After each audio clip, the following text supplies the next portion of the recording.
Ninfadora Ivanovna de Iván A. Goncharov. Simplemente os voy a decir de introducción que esta es la primera novela de Iván Goncharov, uno de los grandes personajes B de la literatura rusa y en particular mi favorito en B. Empezamos. En la comisaría de uno de los barrios más apartados de la ciudad de San Petersburgo se presentó una joven bien vestida y, tras preguntar al guardia de la puerta por una de las oficinas, se dirigió, siguiendo la indicación de su dedo, hacia una empinada escalinata de piedra desgastada por los sucios pies de innumerables visitantes. Una comisaría. Perdonad la ofensa a vuestros delicados oídos, pero, a fe mía, una comisaría es algo digno de mención. Por más que el gobierno haga todo lo posible por mantener limpios los altares de la policía, esta, al igual que una señora de provincia, solo se arregla cuando sale a la calle, pues en casa está de cualquier manera. Las medidas sin talones, las pantuflas sin suelas, ¿qué queréis? No podría ser de otra manera. Tened presente a quien se sienta detrás de esos escritorios, a quien viene, o mejor dicho, a quien es conducido ante ellos, así como el número o aspecto con el que se presentan estos visitantes cada día, en cualquier momento, de la mañana a la noche, de la noche a la mañana. ¡Oh! En una comisaría no hay tiempo para pensar en el brillo de las manillas ni los escupideros de arena en los bordes de la escalera. En ella termina el drama de las pasiones violentas que obstaculizan el mantenimiento del orden, de la limpieza, de la simetría. El vicio en sus más repugnantes aspectos, la depravación en sus formas más sucias se presentan ahí con el rostro hinchado, los ojos turbios, nublados, con los brazos doblados detrás de la espalda y amarrados con una cuerda bien tensa, caras ensangrentadas, brazos y piernas partidos, cadáveres completos sin ropa o solamente ropa sucia sin cadáveres. Estas son las cosas que diariamente se ven en las comisarías. ¿Qué limpieza y qué orden podría haber aquí? La encantadora señora, levantando con cuidado el bajo del abrigo y del vestido, se dispuso a subir la escalera. Este cuidadoso gesto fue para ella, en esa ocasión, solamente un gesto habitual, pues la parte racional de su mente no tomó parte alguna. La desconocida tenía algo muy distinto en la cabeza. Sus pensamientos de mujer, que hasta ese momento habían girado en torno a los placeres de la vida doméstica, se concentraban con un doloroso escalofrío en la idea, a ella ajena, de encontrarse en una comisaría. Sus ojos azules, acostumbrados a mirar solamente los agradables objetos de su casa, al marido afectuoso y el florido rostro de su primer retoño, casi se le cerraban, viendo a su alrededor oscuridad, angustia, suciedad. Sus pies no querían caminar, su mano rehuía a tocar a la manchada puerta. Pero no podía hacer otra cosa. Sus pequeños dedos blancos resaltaron sobre la mancha negra dejada por las manos de los visitantes que la habían precedido. La puerta se abrió con un penetrante quejido. La desconocida entró, tímida, en la primera habitación. Otro u otra, en su lugar, se habrían acercado con valor al soldado tuerto que allí estaba sentado y le habrían preguntado: ¿Está el señor comisario? El soldado habría entonces dado un salto, enderezándose en la medida de lo posible, y le habría respondido: «No, su señoría, no, señora». Pero la desconocida entró y se detuvo. A los 18 años, con un marido joven y funcionario del Estado, es bastante difícil acudir a un puesto de policía. Y además, ¿por qué motivo? Observando el severo aspecto de la primera habitación y oyendo una voz colérica que se desprendía junto a un rayo de luz desde la puerta entornada a un costado, la desconocida imaginó con terror cómo plantearía el motivo de su visita, si bien lo hubiera ya pensado y vuelto a pensar varias veces. Era probable que ninguna mujer hubiera venido aún por la misma razón que ella, y por ello la razón de su visita parecía extraña, y además, ¿cómo sería la persona a la que habría de revelar esa razón tan poco común? ¿Cómo la habría de escuchar? ¿No le habría de parecer cómica? ¿No habría de gastarle, divirtiéndose inoportunamente, alguna puntada, una broma o una burla? ¡Ay! La situación de la desconocida realmente podía dar alas a un impío burlón, y la burla es lo más amargo que puede haber en la desgracia. Perdida en este tipo de pensamientos, la pobrecilla no se movía del sitio e hizo que el soldado tuerto perdiera la paciencia. «¿Qué quiere?», preguntó él sin moverse de su trono. Yo quisiera ver al comisario del distrito. No está». «¿Y quién está?» «El inspector de guardia». «¿Puedo hablar un momento con él?» «No lo sé». Y con este «no lo sé» tampoco la joven mujer supo qué más hacer, pues todo su fingido valor se agotó al oír ese atronador «no lo sé». ¿Y quién lo sabía? De seguro no aquella que lo preguntaba. Tras permanecer en el mismo lugar 2 o 3 minutos más, en un vano intento de hablar de nuevo con el soldado tuerto, la desconocida empezó a moverse lentamente hacia la puerta, desde la cual seguía llegando la voz colérica. Mientras avanzaba en sus adentros rogaba a Dios que le diese el valor necesario. Al pedirlo, se obligaba a darse ánimos, al tiempo que se animaba, estaba lista para escapar en cualquier momento. Pero ya está junto a la puerta. Ante ella se abría una gran estancia, un suelo sucio, paredes ennegrecidas, sillas desgastadas, mesas cubiertas de paño verde, sobre el paño manchas de tina, sobre las manchas y entre ellas libros, papeles, cabos de vela de sebo en candelabros de hierro y latas de pomadas llenas de arena y tinta. La estancia está dividida en dos por una celosía, más allá de la cual el suelo parece estar más limpio y el mobiliario más nuevo. Allí, junto a la pared frente a la puerta que la desconocida habría querido traspasar, está sentado un funcionario uniformado de la policía, que hojea y examina los papeles que tiene enfrente y al mismo tiempo es capaz de insultar con bastante eficacia a alguien que se encuentra cercano a la pared opuesta, oculto a la desconocida. El rostro de este funcionario no inspira confianza. Por añadidura, está de mal humor. ¿No sería mejor marcharse? La desconocida había tomado ya una decisión, pero por desgracia, demasiado tarde. Tras levantar la cabeza, mirar atentamente a la hermosa solicitante y apartar los papeles a un lado, el inspector de barrio repitió la pregunta que ya había hecho el soldado, pero lo hizo con más suavidad, porque no era un soldado, sino un inspector de barrio, y porque no tenía más de 35 años. La desconocida se acercó al inspector, se inclinó, quería empezar a hablar, se sonrojó como al resplandor de un incendio, y finalmente profirió balbuceante: ¿He perdido? ¿El qué, señora? La desconocida callaba. ¿Qué ha perdido?, repitió el inspector. A mi marido. ¿A su marido? Una carcajada contenida resonó a espaldas de la desconocida, pero el inspector de barrio echó una mirada severa hacia esa parte e invitó respetuosamente a la mujer a sentarse. Turbada por la confusión, manteniendo bajos los azules ojos e intentando contener las lágrimas que de ellos brotaban, tanto por las penas de su corazón como por el tormento de la vergüenza, la encantadora desconocida se sentó justo en el borde de la silla, temblando a la espera de posteriores preguntas del inspector. ¿Su marido? Es extraño, lo sé. Muy extraño. ¿Y a dónde se ha ido, señora? No lo sé. Por lo menos dígame si hace mucho tiempo y cómo ha sucedido. Hace mucho. Son ya 3 noches que en casa no duerme, y esto antes no había sucedido. Junto a la pared opuesta, alguien volvía a reírse. «Kozdakov», exclamó el inspector, «sal de aquí, borrachín». Un hombre pálido con una gastada levita salió de atrás de una mesa y abandonó la habitación refunfuñando. «Desgraciado», dijo el inspector en voz baja, siguiéndolo con la mirada.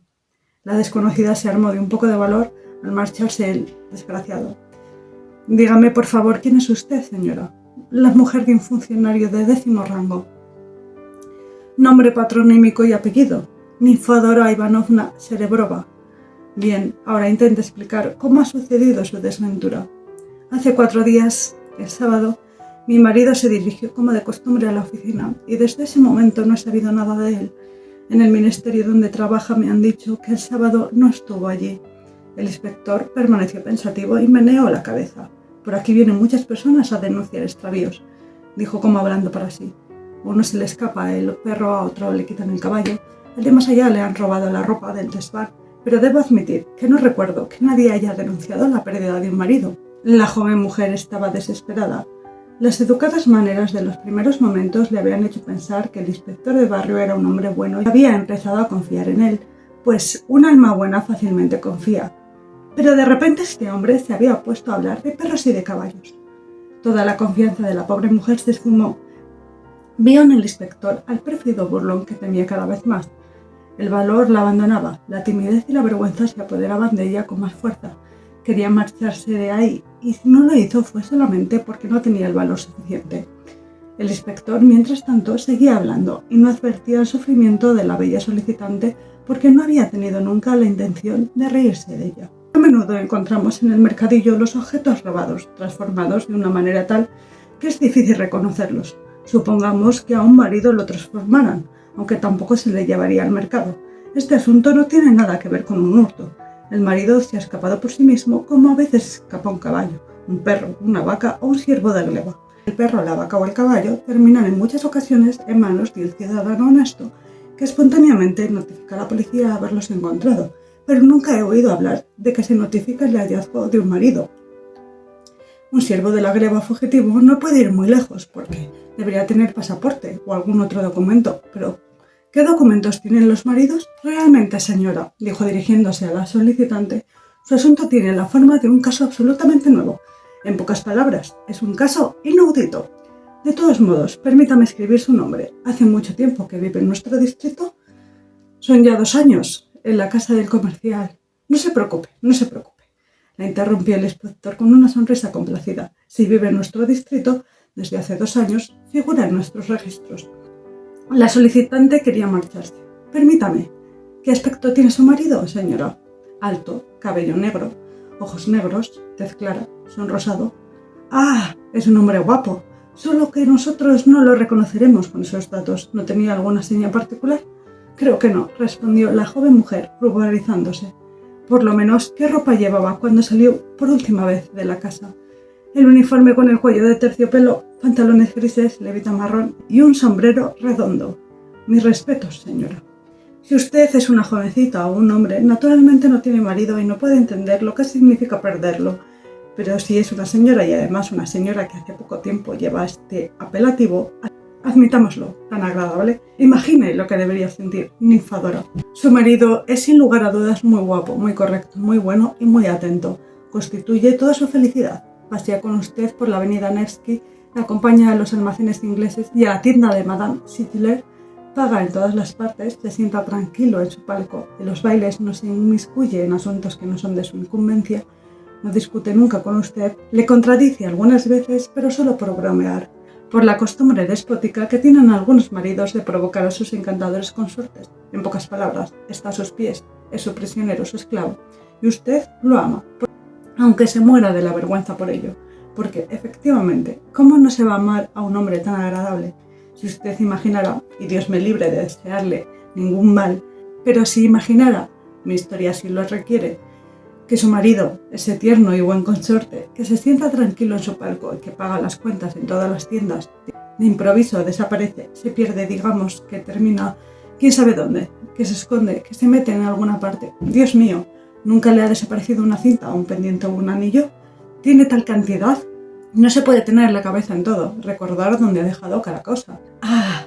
Si usted, con su natural benevolencia, es capaz de imaginar una pérdida similar, compadecerá seguramente a la bella Ninfadora Ivanovna, pues Ninfadora Ivanovna, lo juro por mi honor, merece su compasión. Juzgue usted misma. Hija de padre sin dinero, la querida Ninfadora floreció de muchacha como una violeta, si no le aburre ya demasiado esta comparación. Sentada a la ventana con sus labores, veía todos los días pasar a un joven después de las 9 y de las 4 antes del almuerzo.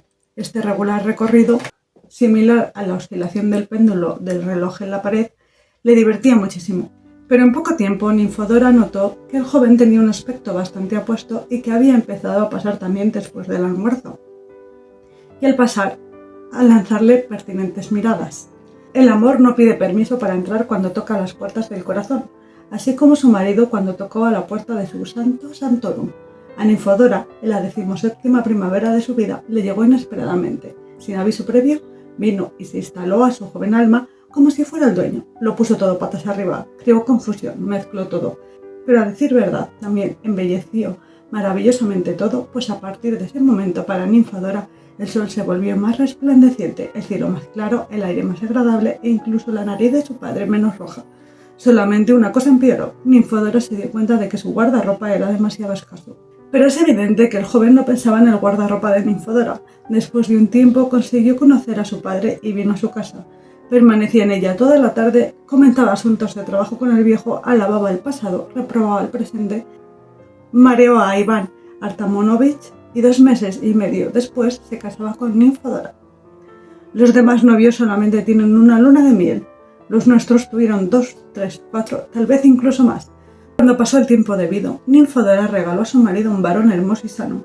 Todo iba bien, todo prometía una existencia tranquila, modesta pero suficiente. El viejo tenía una pequeña pensión, el joven un buen sueldo y fundadas esperanzas de mejorar. ¿Qué más podía necesitar personas no acostumbradas a lujos? Alabado sea el Señor, decía el viejo mirando a sus hijos. Alabado sea el Señor, contestaba Ninfodora mirando a su padre, su marido y su hijo. El pequeño dormía tranquilo en su cuna. El marido no decía nada. Una mañana de diciembre fue al trabajo y no volvió. El mismo día, por la noche, el viejo murió repentinamente debido a una parálisis. Claro está, honorable señor, que muchos habrían consentido en tomar a Ninfodora bajo su protección, tras haber echado un solo vistazo a su cuello de cisne, a su rostro blanco, a sus celestes ojos y a sus encantadoras piernas. Todo esto suscitaba un irresistible instinto de protección. Pero, verá usted, Ninfodora, como protector, solamente quería a un marido o a un padre, un extraño deseo, tal vez incomprensible o por lo menos desagradable para muchos. Pero esta era una manera de razonar de la encantadora Ninfodora. Y es por esto que, a la muerte del padre y a la desaparición del marido, cayó presa de una profunda pena. Lloraba de día, lloraba de noche y completamente sola, la pobrecilla había ido al ministerio a preguntar y finalmente también sola había resuelto ir a la comisaría. ¡Oh, Señor Dios mío! La comisaría fue para ella fuente de innumerables dilemas. ¿Cómo presentarse allí? ¿Qué decir? ¿Cómo decirlo?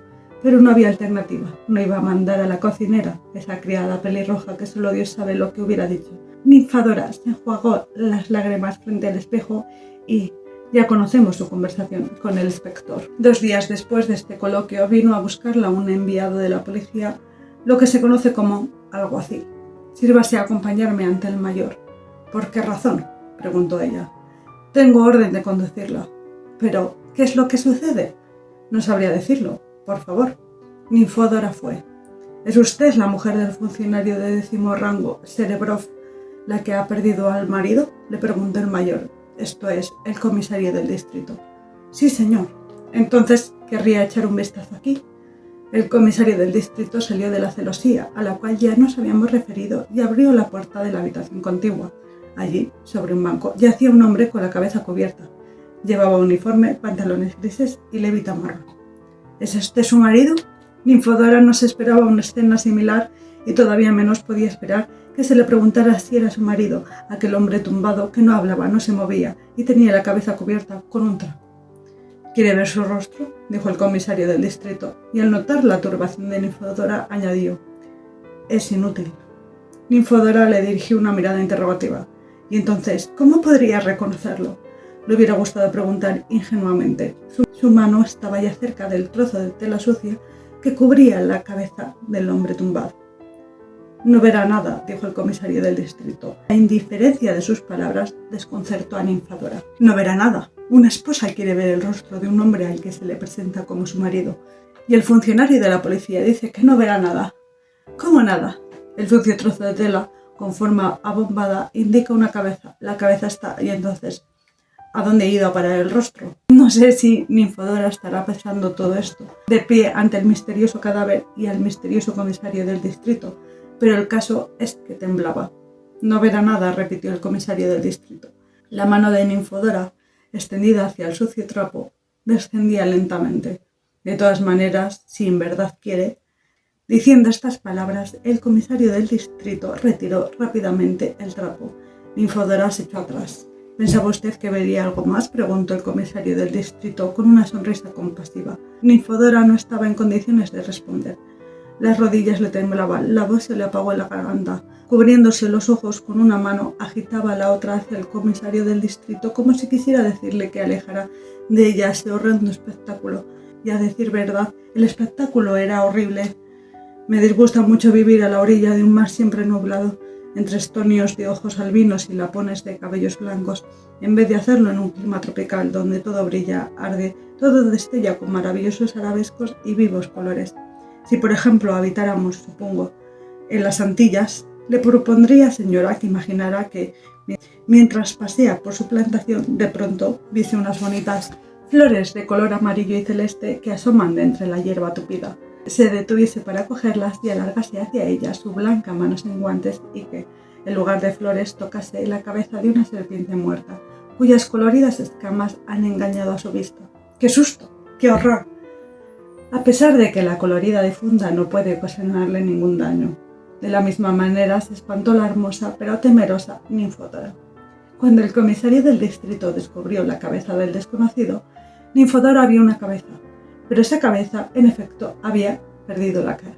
Grumos de sangre coagulada, grandes y horribles úlceras, una mezcolanza de rojo y negro, hacían las veces del rostro del muerto. No había un solo rasgo, una sola prominencia, una sola cavidad. Allí donde antes brillaban los ojos, salía, en turbias ampollas, un extraño líquido. Las mandíbulas estaban despedazadas, los labios y las mejillas laceradas. Parecía que una diabólica mano se hubiera divertido desfigurando las formas. Y hay que reconocer que había llevado a cabo su cometido con una habilidad inigualable. Probablemente el asesino era un encarnizado verdugo o un vengador ávido e insaciable, pues le había parecido poco producir una herida tan grande en la garganta y asesinar a un hombre, y se había puesto además a cortar, atravesar, aplastar y magullar el rostro de la víctima. Ninfódora seguía allí cubriéndose los ojos con la mano. A juzgar por todos los indicios, este debe ser su marido, dijo en tanto el comisario del distrito, golpeando con el dedo en la tabaquera de oro. Lo han encontrado no lejos de aquí, en un callejón solitario, y evidentemente el asesinato ha sido cometido hace algunos días porque el cadáver empieza a descomponerse, profirió, inhalando tabaco. Yo le pido que preste lo antes posible una declaración en la que lo reconozca como su marido. Es necesario para anular su primera denuncia y cerrar el trámite. Las normas son muy rigurosas ahora. Pero yo no puedo decir que este sea con seguridad mi marido, declaró Ninfódora. Hay suficientes indicios, señora, que ahora examinaremos. Hágame solamente un favor, cálmese y terminará todo antes. Sobreponiéndose al horror y a la repugnancia, Ninfódora se inclinó sobre el cadáver y le tomó la mano, pero las manos del muerto estaban tan desfiguradas como su rostro. Permítame, dijo el comisario del distrito, aquí hay un objeto que puede ayudarle. Eche un vistazo. En la mano izquierda del muerto había un anillo de oro liso, cubierto de sangre y hundido en la hinchazón. No estoy en condiciones de distinguir nada, dijo Ninfódora, cuyos ojos estaban nublados de lágrimas como una lámina de mica. Si este es nuestro anillo de matrimonio, en el interior debe haber una inscripción. Muy bien, lo comprobaremos. Mientras tanto, examine la ropa.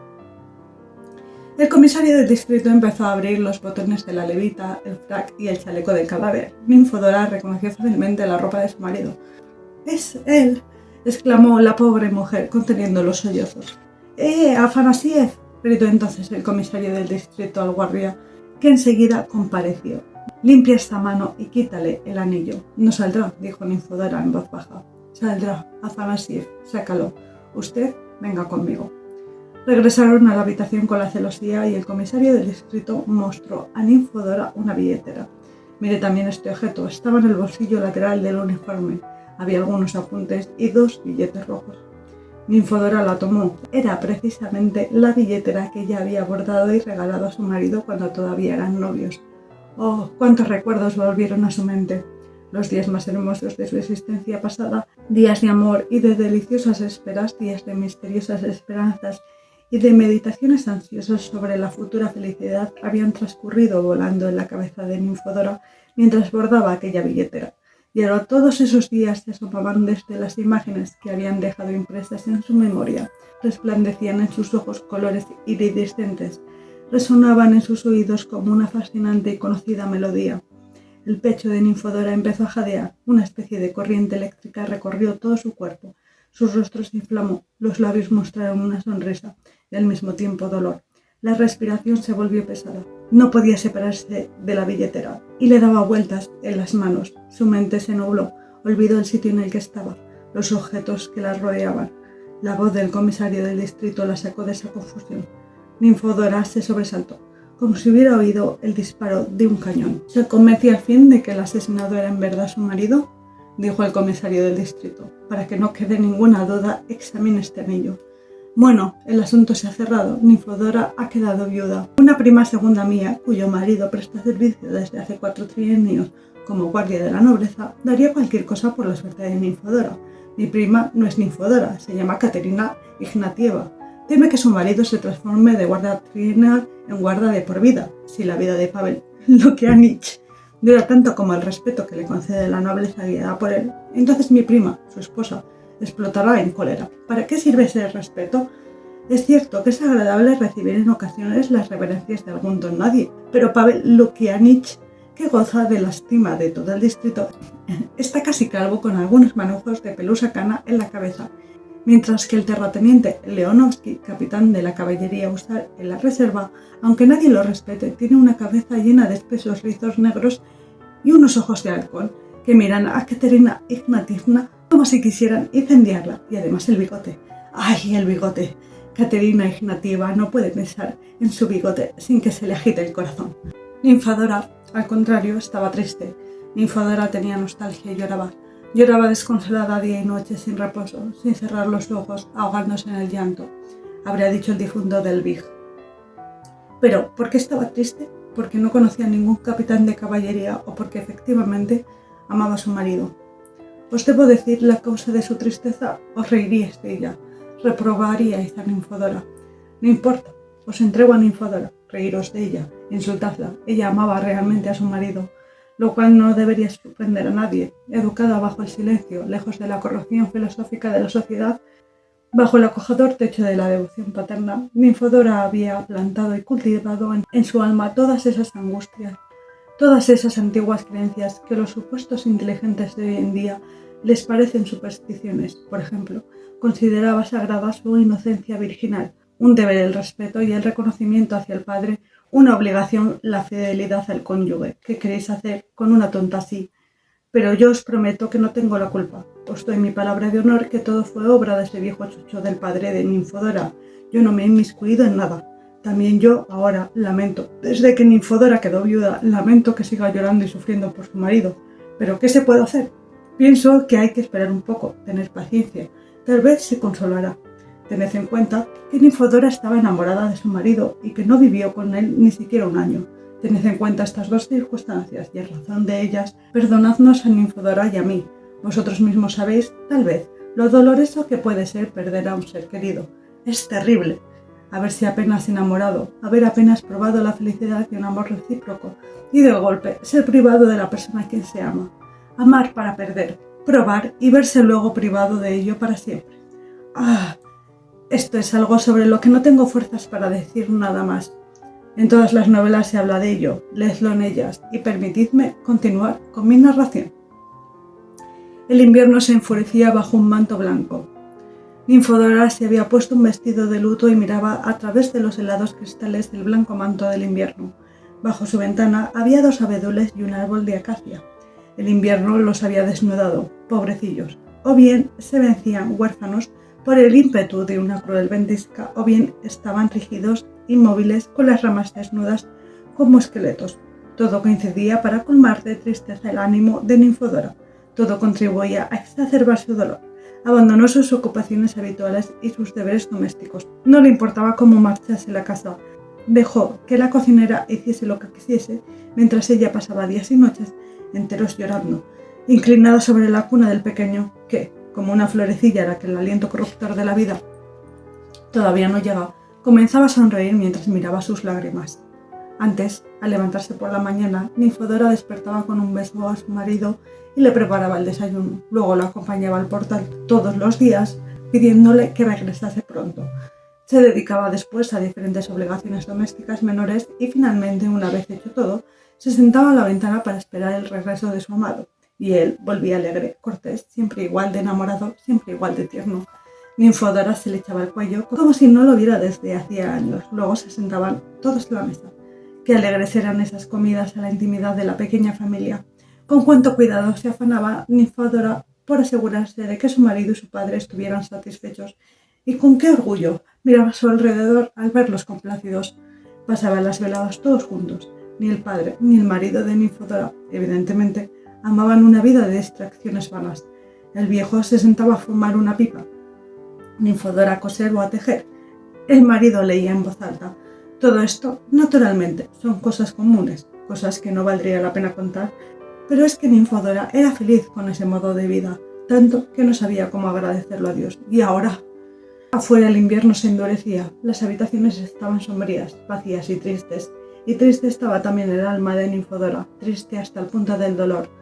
Le había sucedido una desgracia verdaderamente fuera de lo común. Otros, al perder a una persona amada, tenían al menos el consuelo de recordar el pasado e imaginar al difunto que reposa tranquilo en el féretro, sobre un suave almohadón blanco, con un hábito ceremonial y una corona sobre la pálida frente.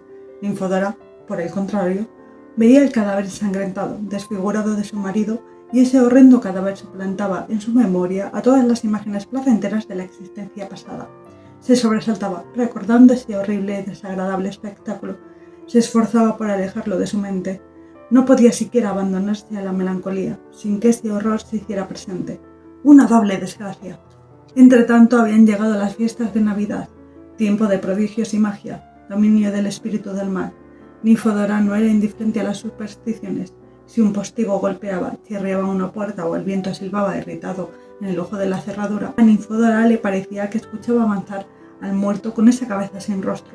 El corazón se le detenía, su cuerpo temblaba. En las largas noches oscuras el sueño lo abandonaba o le llegaba con espantosas pesadillas. Aparecía siempre ese mismo muerto. Se acercaba a su lecho solitario, la cabeza ensangrentada se inclinaba sobre el rostro de Ninfodora. Las manos desfiguradas la abrazaban y una voz ronca, quebrada, le decía: «Ninfodora, soy tu marido». La pobrecilla sentía el frío de la muerte y el calor de la sangre derramada. «Es terrible, terrible. ¿A dónde huir? ¿En dónde refugiarse del monstruo?». Así se había vuelto la vida de Ninfodora después del bienestar que había disfrutado. Pero el invierno no es eterno, ni siquiera el dolor de una mujer es eterno. Llora la mujer, pues el rocío cae, el sol se alzará y secará el rocío. El sol de primavera se alzó y derritió el corazón de nieve de la tierra en nuestro oscuro norte. El agua corrió por los canales de San Petersburgo, el cielo se abrió como un manto azul, el aire se hizo más suave, y Ninfodora retornó a la vida junto con la naturaleza. La fuerza milagrosa de la benéfica primavera actuó sobre su alma, expulsando los pensamientos sombríos, pero en el lugar en el que estos ocupaban se insinuó en Ninfodora la necesidad de amar. ¿Quién no se ha dado cuenta de que ante los rayos del sol de primavera amamos con más intensidad que en las demás estaciones? Dicen incluso que el amor es un fuego celestial divino. No se puede negar que actúa también en el lado espiritual, no físico del hombre. Llama pura del hombre joven, lo eleva por encima de la naturaleza terrenal, despliega su alma. Le inspira nobles acciones, grandes empresas, sublimes cantos, pero es reto amar cuando fuera hace frío.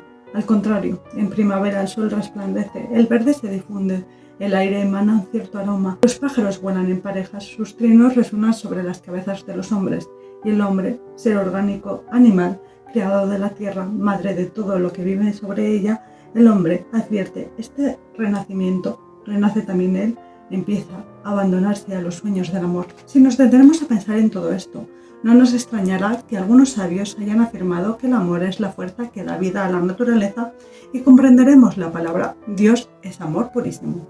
Y fue así que Ninfodora sintió necesidad de amor, y al sentir necesidad de amor recordó, ahora sin espanto, los días que el amor de su marido había adornado. En un claro mediodía de primavera, caminaba por la avenida Nevsky, abarrotada de gente que paseaba.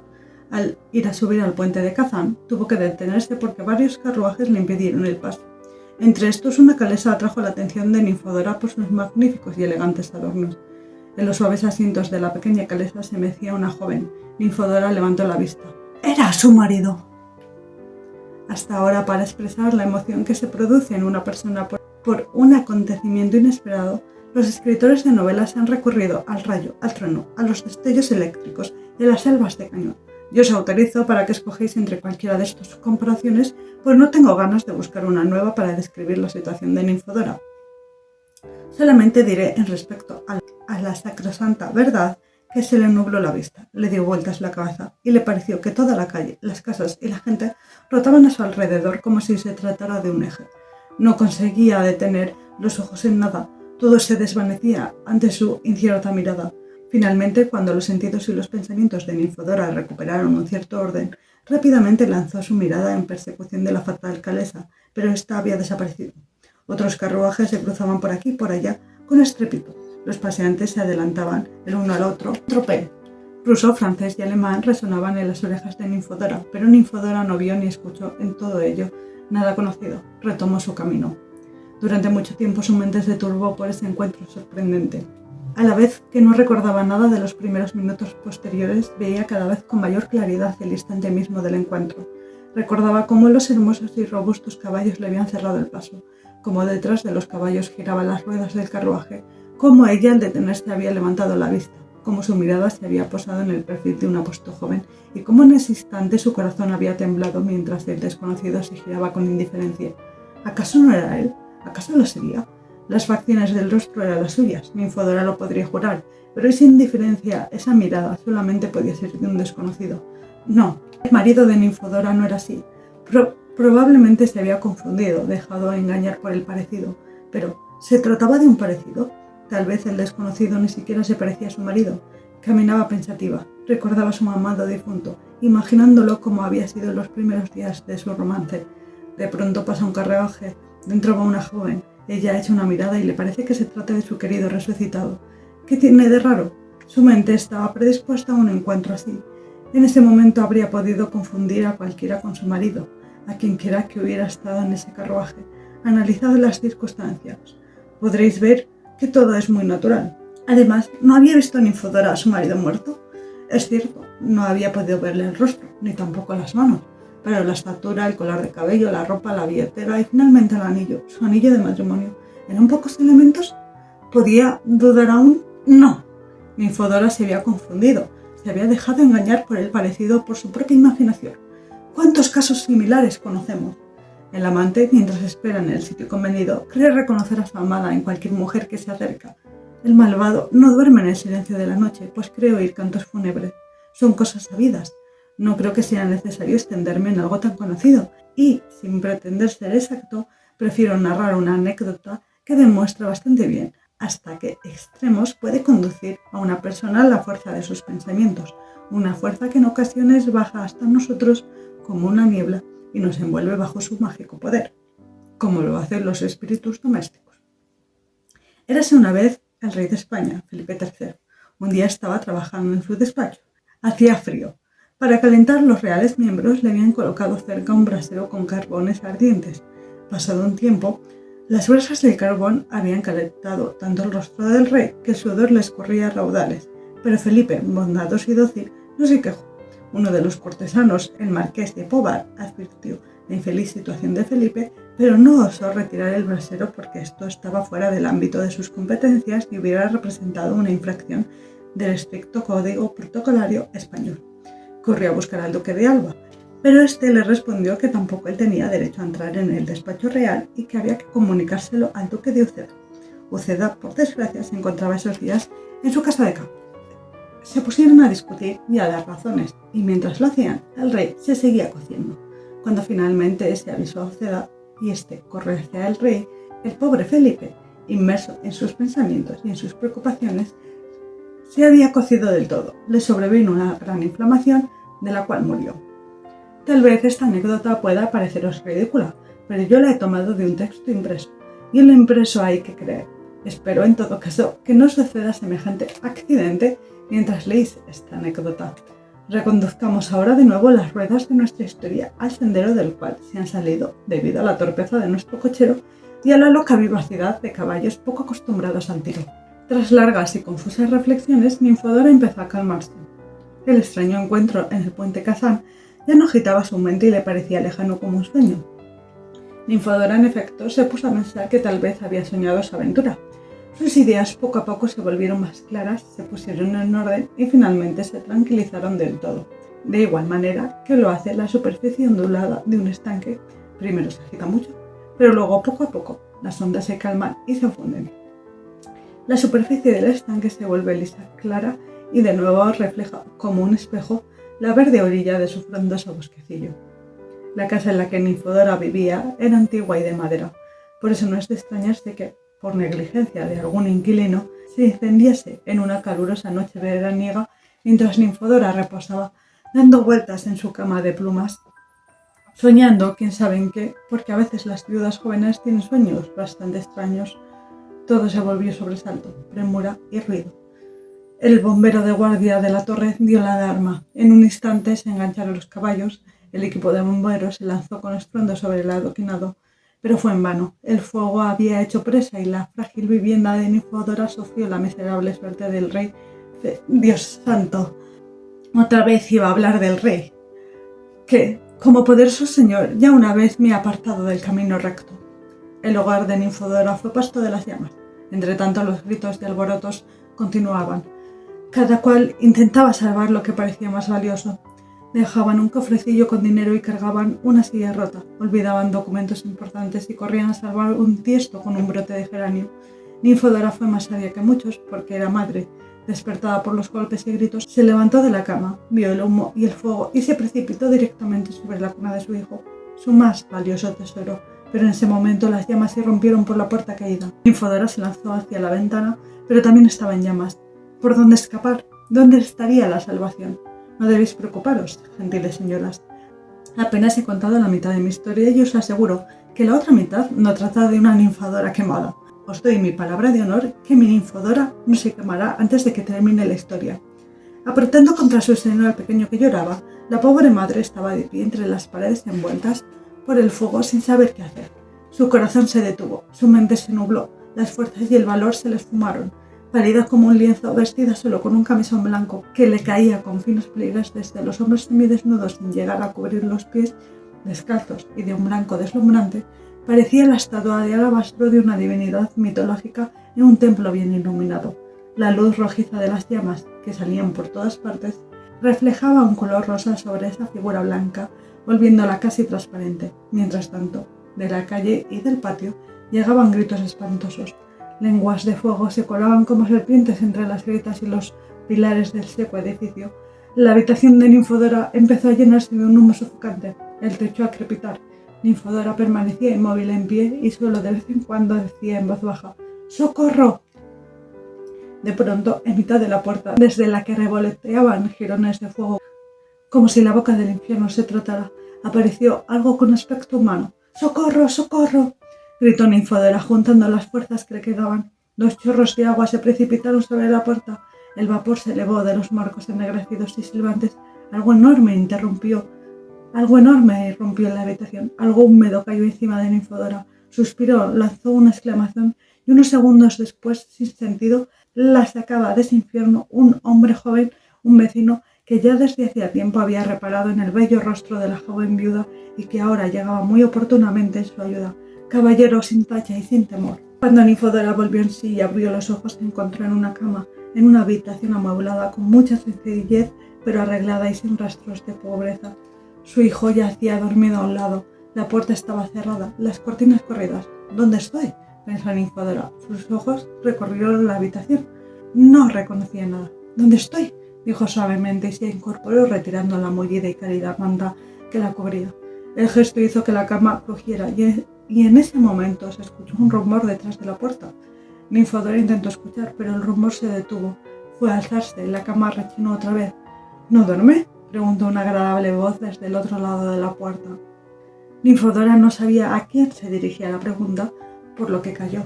Detrás de la puerta también callaron, pero apenas intentaba hacer el menor movimiento, la cama empezaba a rechinar y el rumor se volvía a escuchar detrás de la puerta. Finalmente, la misma voz agradable preguntó: «Ninfodora Ivanovna, ¿se encuentra bien? ¿Necesita algo? Por favor, hable. No me prive del gusto de completar lo que he comenzado». Ninfodora estaba perpleja. La voz era tan desconocida como todo lo que la rodeaba. «¿Quién es usted?», preguntó finalmente temerosa. «Ah, ¿qué importancia tiene quién soy?», le respondió la voz tras la puerta. «Mejor dígame, ¿se siente bien? ¿Necesita ayuda? No sé qué hacer».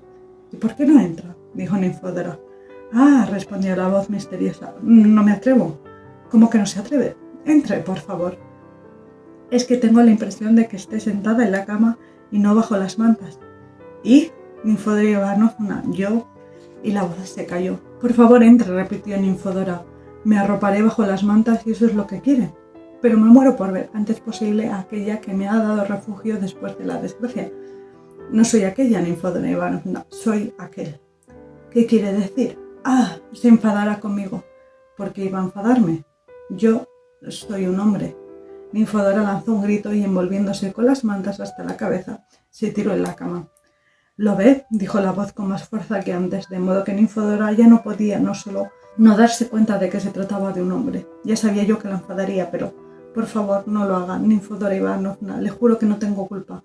Ninfodora no decía palabra y seguía metida bajo las mantas.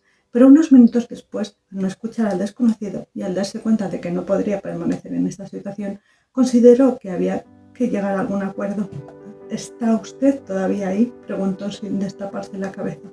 Aquí estoy, respondió el desconocido. Espere, no entre. Quédese, siéntese. Estoy sentado, escuchó decir desde el otro lado de la puerta. Ninfodora sacó la cabeza y, ajustándose la manta alrededor del cuello, preguntó: ¿Quién es usted? Dígame, ¿dónde estoy? ¿Y cómo he llegado aquí? No recuerdo nada. No es de extrañar, había perdido el conocimiento. Estaba completamente despavorida. ¿Y ahora? Ahora, gracias a Dios. Se lo suplico, no me lo esconda. Si tiene necesidad de algo, estoy dispuesto a todo. Quédese sentado. Sentado, le interrumpió Ninfodora, que le había parecido que el desconocido estuviera a punto de entrar. Está bien, respondió este. Me quedaré sentado aquí, quieto. Está usted despavorida. Creo tener motivos para ello, encontrándome en un sitio desconocido y con una persona desconocida mientras... Ninfodora no terminó la frase. Usted me ofende, Ninfodora Ivanovna. Tras de lo cual ambos permanecieron unos instantes en silencio. Además, ya he entrado en su habitación, profirió finalmente el desconocido. ¿Cómo? ¿Cómo pudo ser tan insolente?, gritó Ninfodora. No se enfade, Ninfodora Ivanovna. Oh, Dios mío, será posible. Pero si no había otro remedio. Debería avergonzarse, señor. Una persona honesta no se atrevería nunca a ofender a una infeliz. Le pido antes que me escuche. Váyase, no quiero escuchar nada. Ninfodora se envolvió de nuevo en la manta mientras el desconocido decía: Yo dormía tranquilo en mi cama, la misma en la que está ahora usted acostada, y de pronto oigo un ruido en la calle. Me levanto, miro, ¡un incendio! Me he visto a toda prisa y salgo corriendo. Las llamas envolvían su casa. Todo escapaba entre el pánico y el desorden. Pregunto por usted, nadie sabe nada. ¿Qué hacer? Me lanzo hacia la puerta de su apartamento. Está ardiendo. ¿Qué se podía hacer? Usted estaba en peligro. ¿Acaso podía perder tiempo? En el transcurso de esta narración, Ninfodora había ido bajando la manta y cuando llegó a la palabra tiempo, interrumpió al desconocido con una pregunta. ¿Y por qué se le ha ocurrido preocuparse tanto por mí? Ah, Ninfodora Ivanovna, habría muerto si no la hubiese salvado. ¿Pero usted quién es? Un vecino, Astrov. No lo conozco. Y yo, sin embargo, la conozco a usted desde hace mucho tiempo.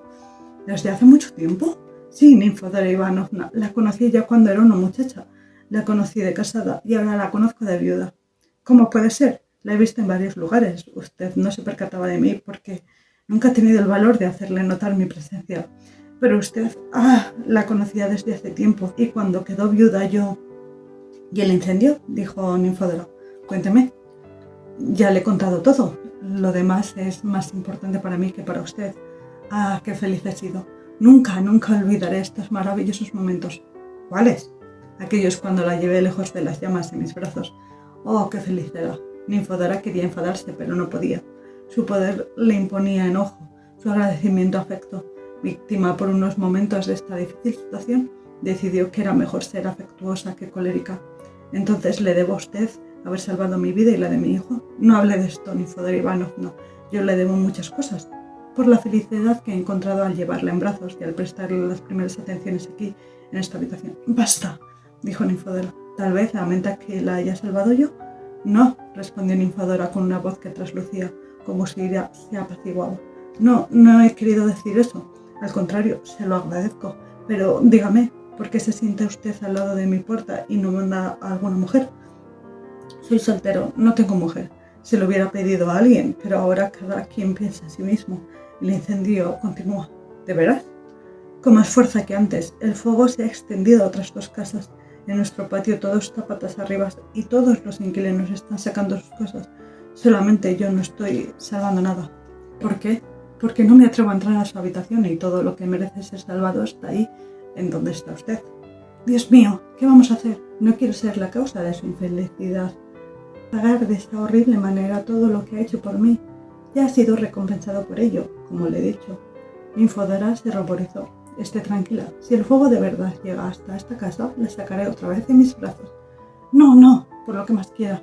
Mándeme a alguna mujer con uno de mis vestidos y me lo pondré y saldré. Es que no hay vestidos, Ninfodora. ¿Cómo que no hay? ¿Será posible que todo? Su casa se ha quemado por completo. Todavía no se sabe si se han salvado algunas cosas suyas. He enviado a mi sirviente a buscar a su criada, pero no la han encontrado por ninguna parte. Solo Dios sabe qué ha sido de ella. Ahora están buscando sus ropas en un montón de cosas que están tiradas afuera de la casa. ¡Dios mío, Dios mío! Unos minutos después, el salvador de Ninfodora le dijo a través de la puerta que su criado había vuelto sin haber traído nada, todas sus cosas se habían quemado. «Señor, ¿ahora qué voy a hacer?», gritó Ninfodora desesperada. «No lo sé», dijo Astrolf. «Por lo que más quiera, ayúdame». Astrolf, pensando que Ninfodora necesitase su ayuda personal, quería abrir la puerta. «Por favor, ¿qué hace? Quédese en su sitio. No entre aquí», gritó Ninfodora. «¿Qué necesita? ¿Cómo que qué necesito? ¿Acaso no lo ve?» «No veo nada. El ojo de la cerradura es tan pequeño que apenas logro adivinar su rostro. Oh, es usted un hombre horrendo. Se burla de mi situación. No me esperaba esto». «¿Pero por qué se enfada, Ninfodora Ivanovna? Tenía miedo de que el fuego hubiera llegado hasta donde está usted. La casa está a punto de incendiarse. ¿Qué va a ser de mí y de mi hijo? Escuche. Hágame un favor. Encuéntrame un vestido cualquiera. Se lo suplico, se lo ruego. Ya lo he pedido a una conocida mía que vive no lejos de aquí». Transcurrieron algunos minutos y Astrolf le dijo a Ninfodora que el vestido estaba listo. «¡Cuán agradecida le estoy! ¿Me permite dárselo? Hágame el favor». Astrolf abrió la puerta. Ninfodora estaba sentada en la cama y se esperaba a una mujer. «Usted», gritó al ver que se trataba de Astrolf. «Ha sido mi criado quien ha traído el vestido», respondió él, deteniéndose confundido en la puerta. Ninfodora lo echó de la habitación. «Salga, salga, ¿por qué ha entrado?» «¿Y el vestido, Ninfodora Ivanovna?» «Dale con el vestido, póngalo ahí y salga». Astrolf obedeció, y todas las inquietudes del poder de Ninfodora llegaron a su fin. Ahora estaba salvada y vestida. Pero, ¿qué le deparaba el futuro? ¿A dónde irá? ¿Cómo viviría? Sabremos todo esto a continuación, pero antes convenid conmigo que os decía la verdad al aseguraros que Ninfodora no se quemaría antes del final de la historia. A las jóvenes y a las viudas les aconsejó que se casen pronto. El ejemplo de Ninfodora le demuestra el terrible peligro al que se expone su pudor cuando no se encuentra bajo la protección de un tutor oficial. Puede que se desate un incendio que las deje en paños menores y que tal vez el vecino la salve del incendio y que el vecino no tenga una criada. En resumen, están rodeadas de trampas de las que es casi imposible escapar. Es por ello que aconsejo a todas las muchachas y viudas que se casen rápidamente. Yo soy un hombre de moral rígida. Entre mis vecinas no hay ni una guapa muchacha ni una viuda. Lo sé muy bien.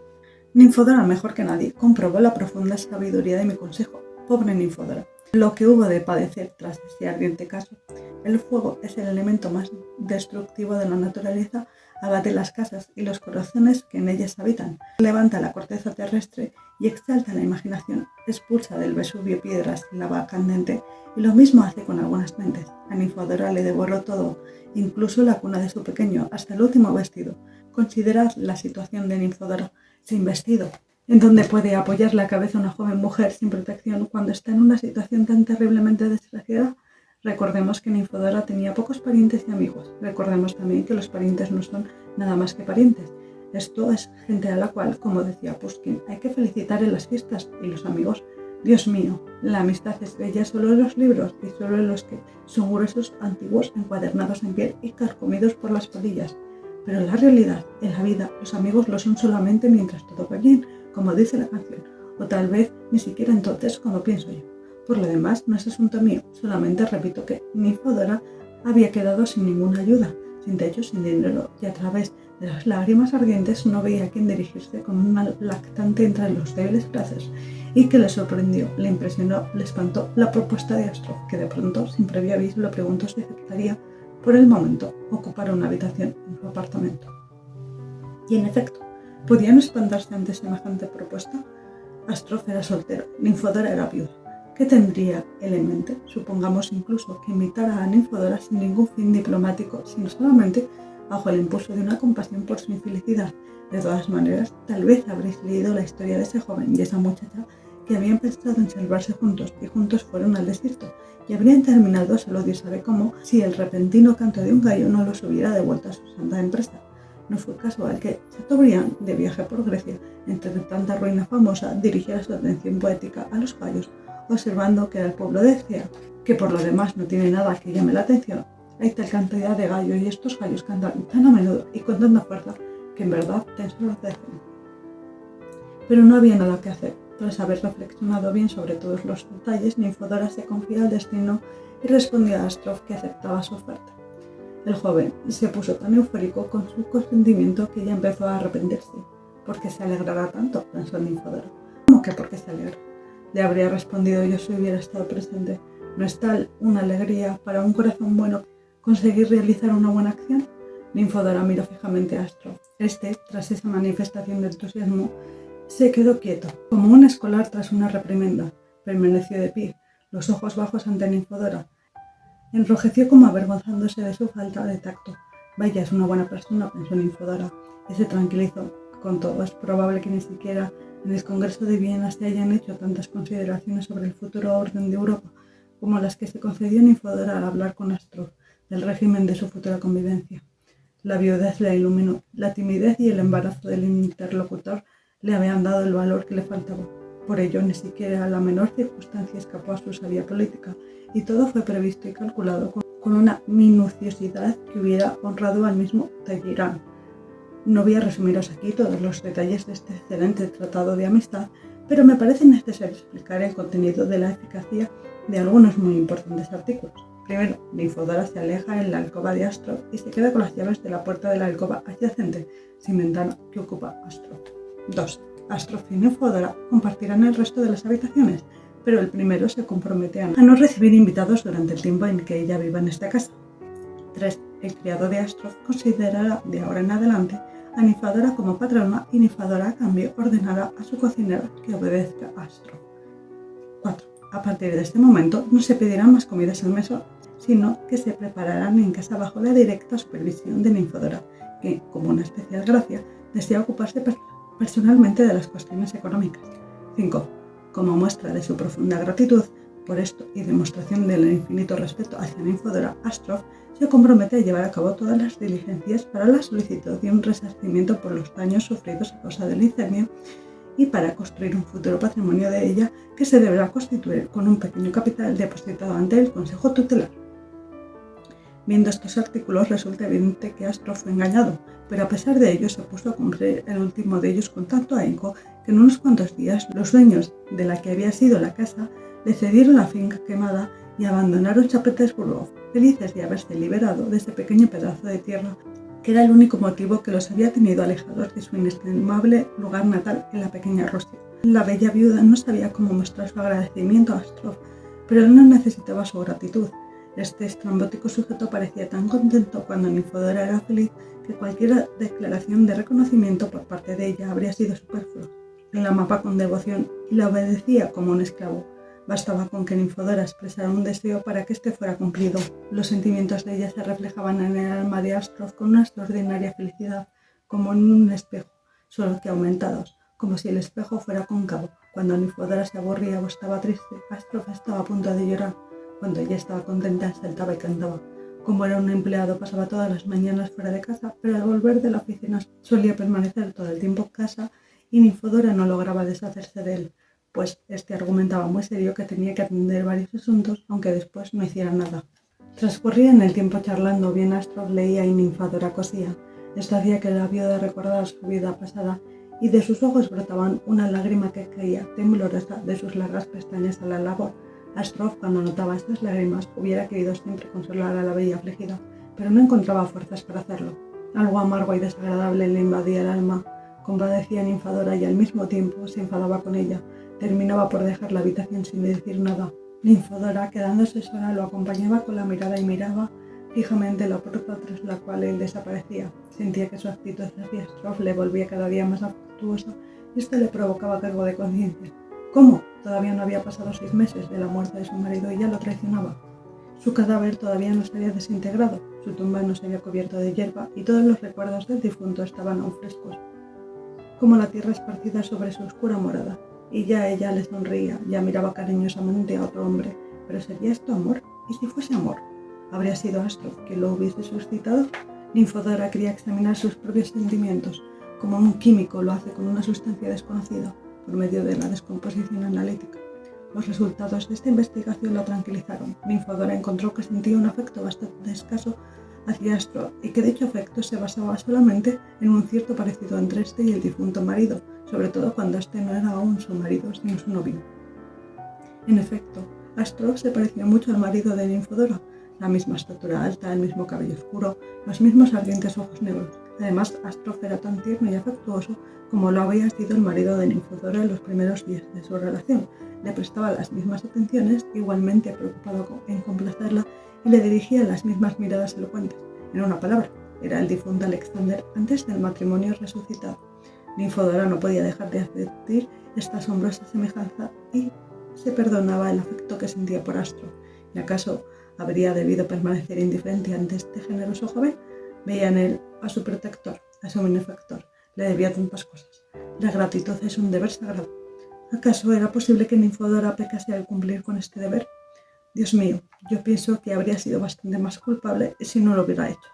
No, no soy culpable, se decía Ninfodora, y con la conciencia tranquila continuaba acunando a su pequeño. No recuerdo si fue que Rusia había conquistado Armenia o derrotado a los turcos, o si se había vuelto a poner las legítimas cadenas a los polacos insurrectos. Desde el 27 de junio de 1709, los rusos han cosechado tantas victorias que es imposible llevar las cuentas. El caso es que en el campo de Zarina se celebra un magnífico desfile con el cual se festeja el final de una larga guerra y la conquista de nuevas glorias. De esas columnas de soldados, precedidos por sus comandantes, confluían y se dividían, marchaban con paso regular o se detenían como plantados, formando desde la lejanía líneas multicolores y haciendo que las armas resplandecieran. Los ayudantes volaban por todas partes, como golondrinas, cruzándose entre ellos. Por todas partes sonaba la música, los caballos bailaban a su son, las plumas blancas de los generales ondean y se agitan. Y al mirar esa escena llena de vida, al escuchar esta música rimbombante de júbilo, los espectadores sentían que el pecho se les inflaba, que el corazón les latía como si quisiera salirse del cuerpo. Comentaban entre ellos: ¿quién se atreve contra los rusos? Una arrogante sonrisa se asomaba a sus labios, las manos y los pies se ponían involuntariamente en movimiento, los ojos destellaban y más de una joven cabeza daba vueltas, más de una vieja se levantaba con orgullo. Y las espectadoras, ¿qué decir de ellas? Estaban entusiasmadas, en éxtasis, a punto de desmayarse, a causa de los uniformes dorados, de los negros bigotes, de los brillos de los caballos, porque las rusas, el sentimiento patriótico es aún más fuerte que los rusos.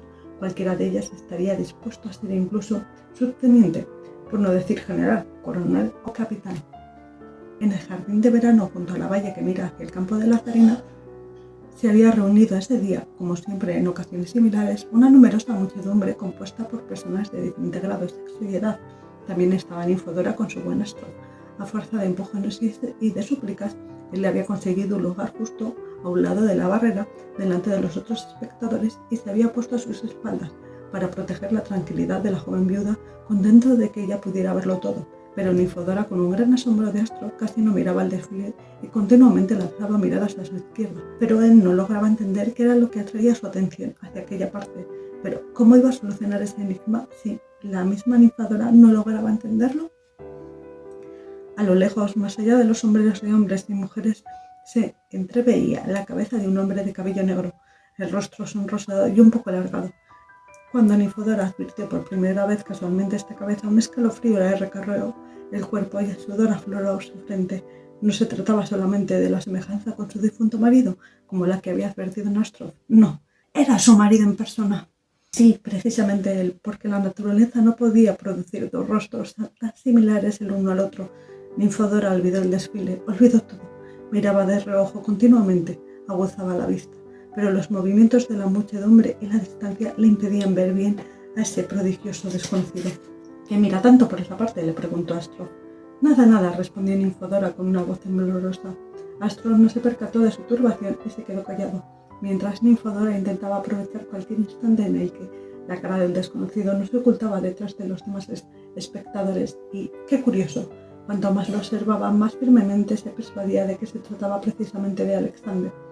Ninfodora recordaba que ya en una ocasión había sido engañada por su imaginación, pero fue en vano. Con seguridad aquel era Alexander. Escuche, dijo retomando con dificultad la respiración y volviéndose hacia Astro. ¿Sabe usted quién es este hombre que está allá, el más alto, con frac azul de botones claros? No lo sé, respondió Astro. Pero Ninfodora finalmente perdió la paciencia. Aquí hay demasiada gente, dijo, pero se puede ver bien. ¿Nos podríamos poner más allá? ¿Dónde, Ninfodora Ivanovna? ¿Dónde se encuentra este hombre? Sí. La voz de Ninfodora se apagaba. En el corazón de Astro palpitó algo parecido a los celos. Echó un vistazo a su espalda y respondió a Ninfodora. Detrás nuestro hay una tal cantidad de gente que es imposible abrirse paso. Es mejor que permanezcamos aquí. Tal vez consigamos pasar, dijo quedamente Ninfodora. Es del todo imposible, se lo aseguro. ¿De veras? Yo al menos no me encargaré de acompañarla. Si quiere, intente pasar usted. Ninfodora no había escuchado nunca una respuesta tan grosera de Astrud. Notó que parecía irado y decidido a permanecer, consolándose con la esperanza de encontrar al desconocido al finalizar el desfile. El desfile terminó. Los espectadores que habían congregado en gran número junto a la barrera comenzaron a moverse, a dar voces y a desperdigarse. Astrud quiso proteger a Ninfodora del gentío, pero este había desaparecido. Se giró hacia todas partes y no estaba. Impaciente por ver al desconocido de cerca, no se había quedado a esperar las atenciones de Astrud y sin dirigirle siquiera una palabra, se había apresurado a sumergirse en la muchedumbre, más allá de la cual se encontraba el sorprendente desconocido. Las oleadas de gente la transportaban. Ella no se resistía, es más, se alegraba, pues con cada impulso de esas oleadas se acercaba al objeto de sus pensamientos.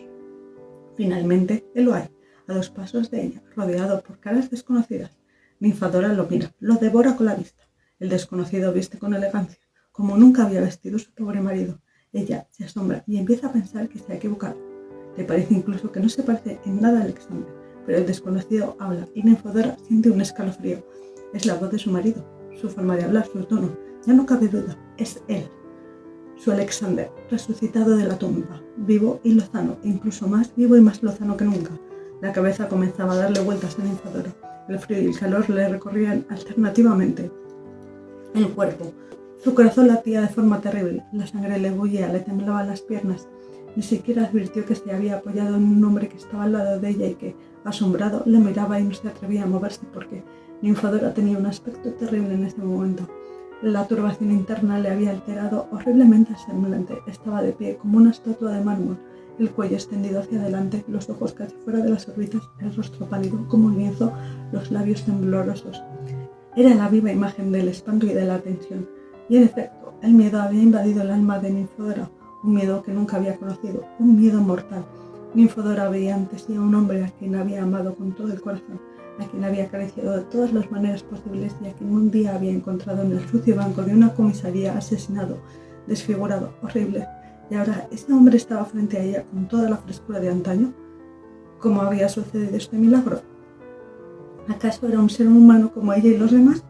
¿Sería acaso el diablo o un siervo del diablo que le había vendido el alma para poder resurgir a los placeres de la vida? Estos pensamientos se cruzaban como los rayos sobre un oscuro horizonte de su imaginación, pero ella no pudo siquiera atrapar uno de ellos para así penetrar en lo impenetrable. Su razón estaba confundida. De pronto un nuevo golpe conmovió su corazón. Ahora hablaré con él, pensó. En ese mismo instante retumbó un grito. ¡Mirad, mirad! Algo había sucedido en el campo de Lazarina. Todos se precipitaron nuevamente sobre la barrera y Ninfodora, rodeada de gente ociosa, llena de curiosidad, se encontró, sin saber cómo, en un lugar donde el desconocido ya no estaba. Permaneció unos instantes recorriendo con la mirada los rostros que la circundaban. No es él, no es ninguno de ellos. Poseída por un solo pensamiento y obsesionada con un solo sentimiento, Ninfodora se encaminó por los sombreados senderos del jardín con la esperanza de recuperar lo que había perdido.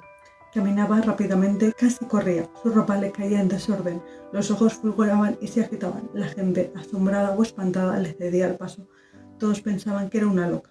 Los hombres murmuraban entre ellos mirando sus hombros descubiertos. Las mujeres daban la vuelta, ruborizándose hipócritamente. Entre tanto, Ninfodora seguía caminando con su mirada de fuego que escrutaba rostros. De pronto, se detuvo ante algo, a lo lejos, 1 segundo, 2. Ninfodora echó a correr y cayó a los pies de un hombre gritando con una voz aguda: ¡Alexander! Un grupo de curiosos se arremolinó al instante alrededor de Ninfodora, que temblaba sobre la arena. El sujeto al que había dirigido la invocación permanecía impasible. ¿Qué desea, señora? Ninfodora callaba. Sus ojos miraban inexpresivamente al desconocido. De sus labios entreabiertos escapaba un aliento, ora frío, ora ardiente. Su pecho latía con fuerza. ¿Qué desea, señora?, repitió el desconocido. ¡Suélteme! Ninfodora seguía callada, los brazos inmóviles sujetando las piernas del desconocido. ¡Suélteme, se lo ruego! Había algo extraño en su voz, como si se sintiera intimidado o se avergonzara de esta situación.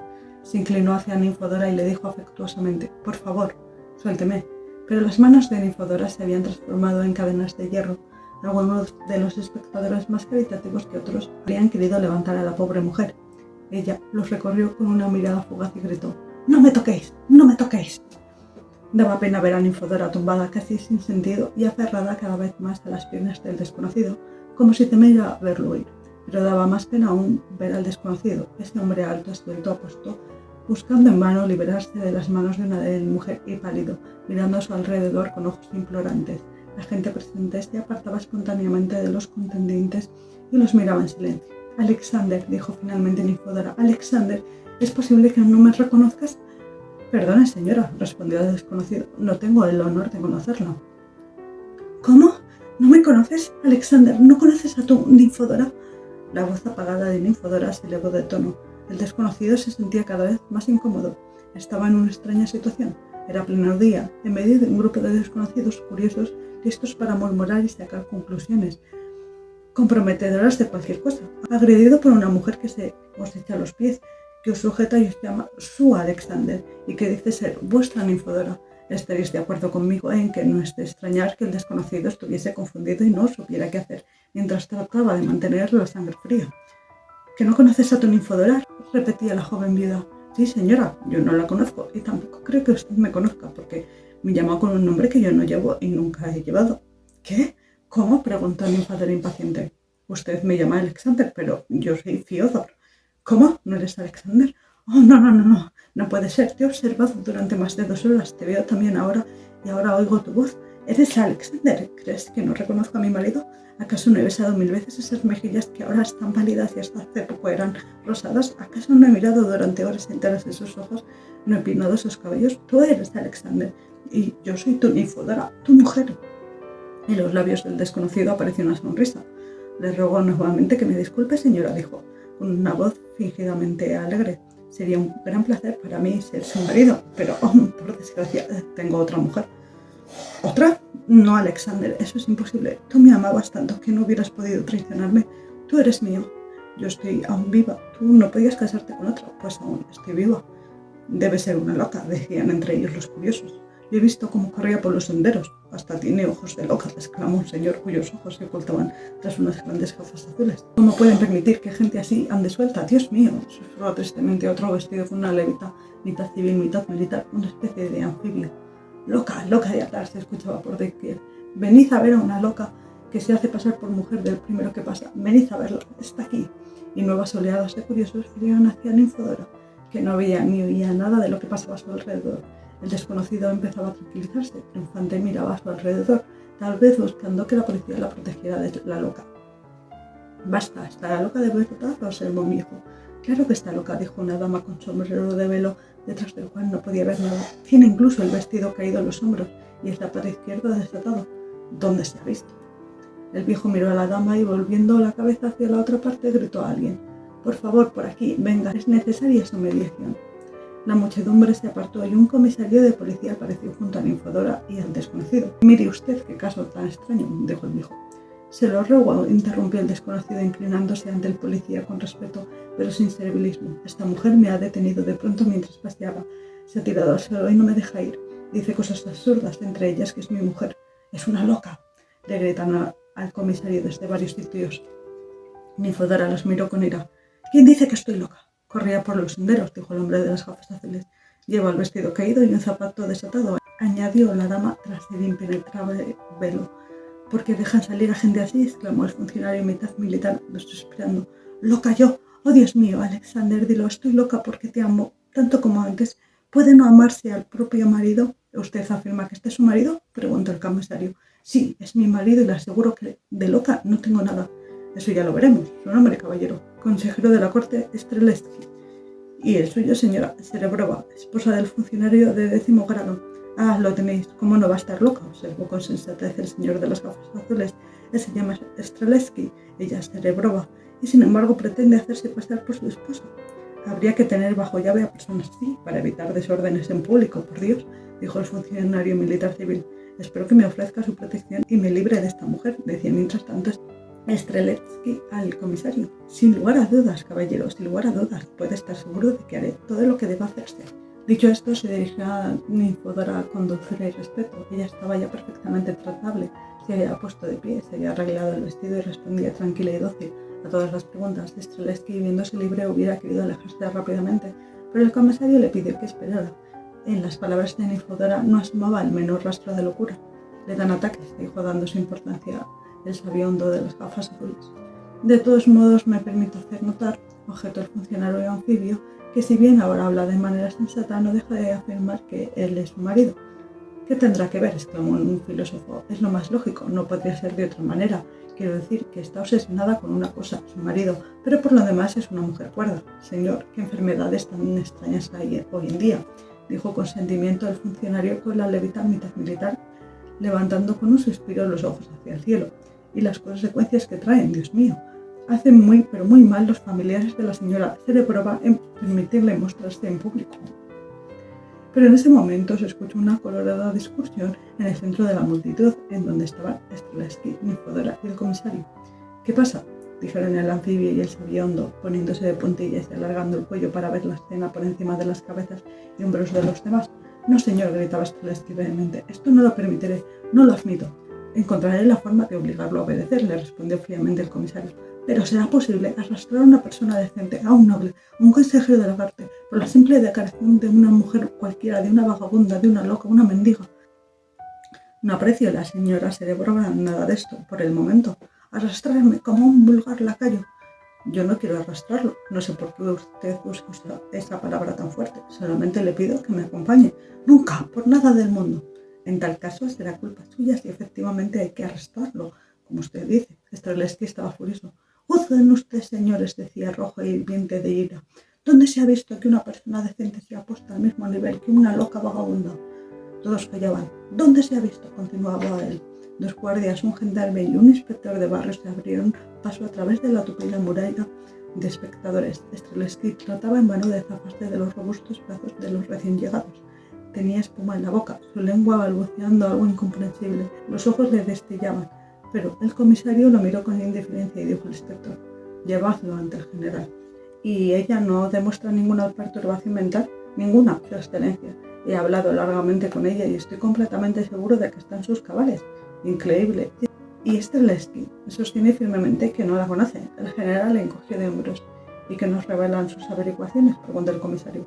En casa de Streletsky he conocido a una mujer que me ha dicho ser precisamente su esposa, lo cual ha sido confirmado por los criados, los dueños de la propiedad y los vecinos. Son por lo visto gente rica. Por todas partes hay espejos, estatuas de bronce, porcelana. Solo hay una cosa que me ha parecido extraña. La señora Serebrova dice que su marido desapareció el 4 de diciembre y los Streletsky se mudaron al nuevo apartamento también el 4 de diciembre. Por lo demás, he estado en la casa que antes alquilaban y he averiguado que efectivamente ahí vivía el consejero de la corte Streletsky con su esposa. El general puso mayor atención conforme avanzaba el relato y frunció las cejas, como si reflexionara sobre algo. 4 de diciembre y 4 de diciembre, dijo a media voz. Siga. ¿Qué más ha podido averiguar? La señora Serebrova, tras la desaparición o muerte del marido y la muerte del padre, siguió viviendo sola en el apartamento que había ocupado con ellos, pero el edificio se incendió y desde entonces vive en casa de un joven llamado Astrov.